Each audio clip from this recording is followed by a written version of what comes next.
do më thonë, kur është mbi që pastrimi pasurisë besimtarit, padyshim se pastrimi nga e drejta e të varfërve, kisha thonë pika e parë. Do thonë ti e kryen obligimin që e kine të varfërve. O fi amwalihim haqqun ma'lum. Ma'lum, po pasi Allahu dhe fi amwalihim haqqun lis-sa'ili wal mahrum.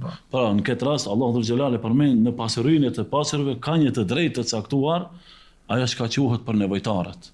Në këtë rast na me pastrimin tonë, do të thonë është pastrim nga e drejta e të varfërve që me një farë mënyre vjen edhe ajo që quhet. Shikoni sa Allah sa është i mëshirshëm, sa që e ka përmend se ajo që e posedojmë ne, në atë posedim që kena të drejtë që i takon dikujt tjetër. Pejgamberi sallallahu alaihi wasallam ka përmendur në hadithe, por ka përmendur edhe vetë Allahu dhul xhelal. Në këtë rast sadakaja e pastron shpirtin e atij i cili jep, sikur se kemi thënë, pastaj është pastrim edhe nga nefsi, nga egoja. Pastron Allahu dhul xhelal nga ajo që quhet ego dhe që quhet edhe kooperaci. Se ndonjëherë dikush është dorështërngum, edhe është kooperac, edhe mendon se si të jap. Si ti ketë parat në xhep, kam i pas për gjithmonë. Kam i pasën për gjithmonë. E kundërta është. Ai që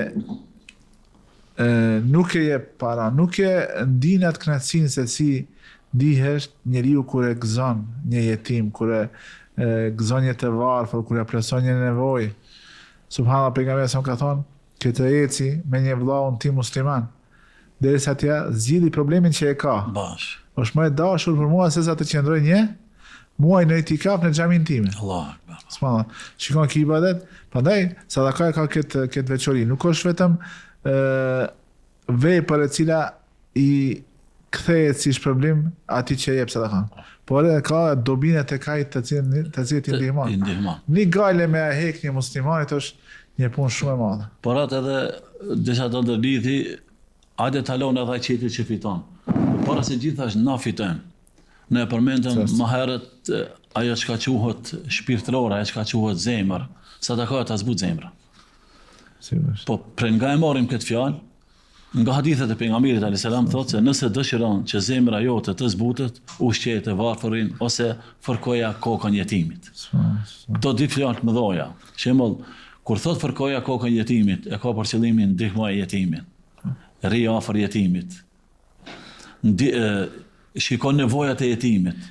Pastaj edhe kjo tjetra, puna e nevojtarëve ata të cilët janë të varfër dhe kanë nevojë për ndihmën tonë, se Allahu dhul xhelal ti ta ka dhënë një send që ai nuk e ka.